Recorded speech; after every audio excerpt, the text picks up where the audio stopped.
Hi, friends. It's Dawn the Recovery Lady here with part 3 of my very first series on YouTube on empty nesting.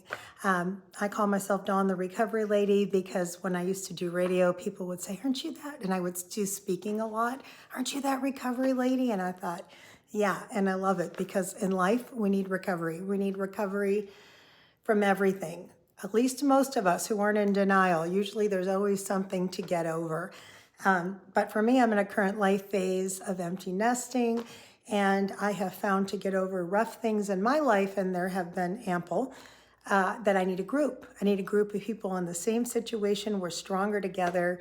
We say in recovery, when we confess our sins to God or our higher power, He forgives us. And when we confess them to others, it heals us. So I am here to build community. I hope you'll like and subscribe down below, leave a comment. I don't know if I'm still talking to the void out there, but even articulating these things out loud has been super healing for me. So today on part 3 of the empty nest syndrome, in part 1, we did a basic overview of what empty nest syndrome is. Part 2 was how to forgive ourselves for not be the helicopter parent trying to control our kids, keeping our welcome mat out, our mouths zipped, working on that one myself, and also how to forgive ourselves if we made mistakes in parenting that we are now trying to correct when our kids are adults and control them, which turns into a helicopter situation and actually pushes them further away. That was part 2, if you want to go back and watch, and I try to keep these around 10 minutes each. Today is part 3. In part 3, we're going to be talking about how to tap into, and again, I'm doing this along with you. This isn't me, just educating. This is us taking a journey together. Part 3 is going to be how to tap into, now that we have that void and our kids are gone, and it's like, what's my purpose? What do I do? What does my life look like? This is what I've done with 20 years of my life, and now it's a void, and I have all this love and all this wisdom I just want to put on someone and love and raise and nurture, and that nobody needs it anymore. Whether it's your spouse, your best friend, nobody asked us to be the CEO of them, even our adult kids. Unless they're coming to us for specific support, it's not our place to be putting the words in. Again, preaching to the choir. And to find out what we loved and who we are and who we are to our core can be very hard. I know when I first started recovery for codependency many years ago, someone asked, "What's your favorite color?" Blue, I always know that. "What's your favorite song?" I didn't know. "What's your favorite thing to do?" I didn't know. I know that I watch Barney with my kids, whatever your generation is, and I knew the things my kids liked or my spouse at the time liked, but I didn't know what I liked because I had not poured into myself. Nothing wrong with raising our kids, but I had not poured into myself to keep my individualism, whether married or single, healthy.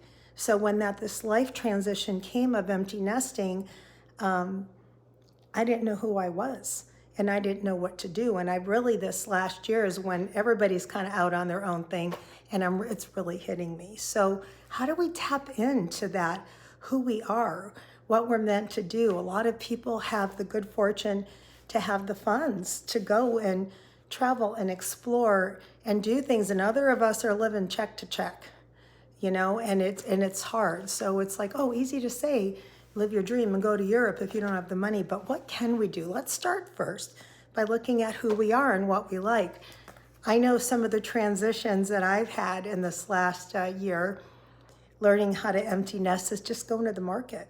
And I'm a single person, and now, it's like, okay, I'm cooking for more than one person and I have all these leftovers because I had to learn how to shop for one person, or if you're married, for two people, or partner or whatever you have, just learning to downsize the food. So what I was doing, buying too much because I hadn't learned to shop for myself, and then having all this food and texting my kids, "I made this food, do you want to come have it?" "No, dude, they're at dinner with their friends or making their own food." And I'm like, "But it's your favorite and it's here and come get it." And they don't want to. they have their own life, and that's just me still needing to fill that hole. So one thing is simple. Go to the market. What do you like? I found, as a single parent, I couldn't afford steak.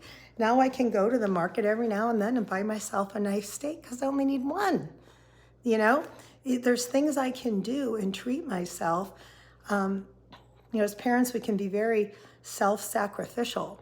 And anything you get, you want to give to your kids to take care of them. And I had to learn how to buy myself one piece of nice meat, and that's okay. And I can do that because my kids now have to take care of themselves. That's learning to nurture ourselves. Shopping for the food you like, not stocking up in case the kids come by. Because then we're living in the what if, and if they combine, we're looking out the window and I've got this just in case, but no, I'm gonna get this for me. My favorite yogurt, my favorite meat, produce, vegetarian, veganism, whatever you're into, really just shopping for yourself. And I'm telling you, if you know what I'm talking about, leave a comment down below because it's a year in and I still struggle. Oh, so-and-so would love this. Oh, so-and-so would love that. So-and-so doesn't live with me anymore. And just because they love it, or I start buying things for their homes, oh, this is what they like. Nobody asked me to buy them. They didn't want me to buy stuff for their home. They have their own taste and their own life. So just the shopping alone can be excruciating to learning to tap into what we like. So that's number one in learning what we like. When you go to the store, make sure you're shopping for you. Make sure you're buying things you need. Your 30-year-old doesn't need a new pair of shoes. Get yourself a pair of shoes. Learning to love ourselves the way we loved our children, especially depending on our upbringing. I know for me, that's important. That I have as much worth and value as the way I treated them. And that's a self-esteem thing. That's a journey of mine.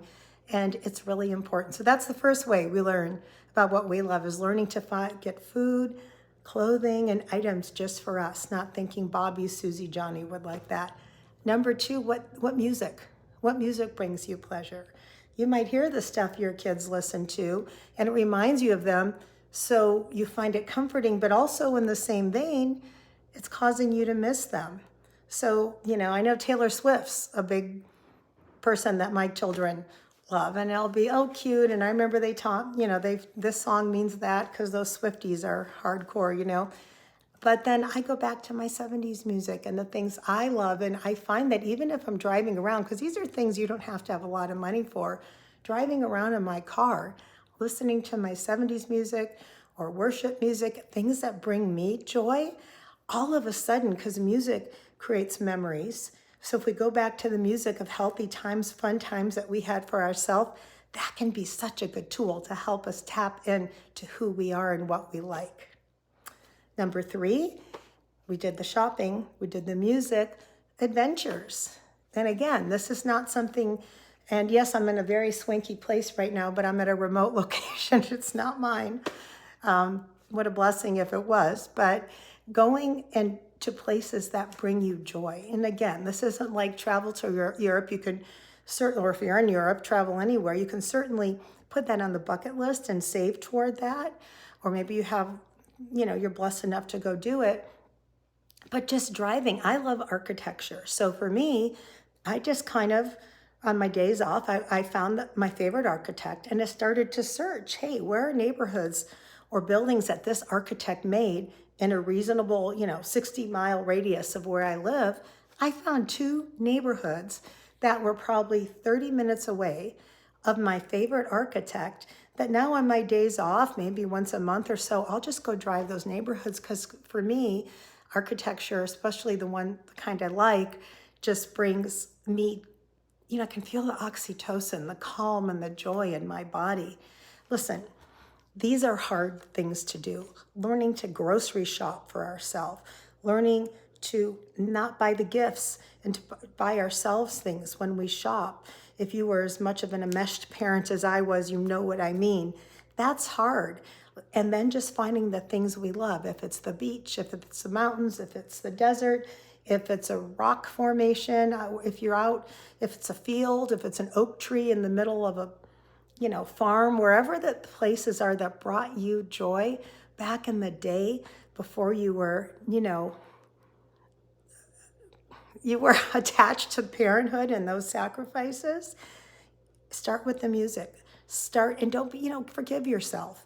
Forgive yourself if you make a mistake. I have taken a long time in a supermarket just saying, no, I don't need this, putting it back, going back to the aisle, then ditching it on a shelf, and then going back thinking, it's a discipline. It's not going to happen overnight. Start by getting your favorite foods.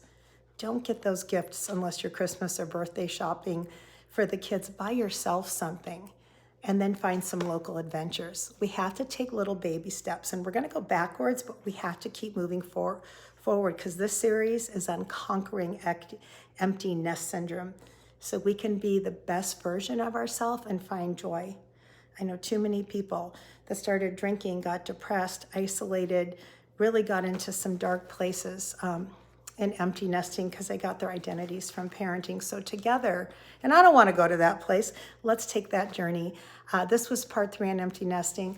I'm Dawn, the Recovery Lady. I would love to know what you're doing, how you're getting through this.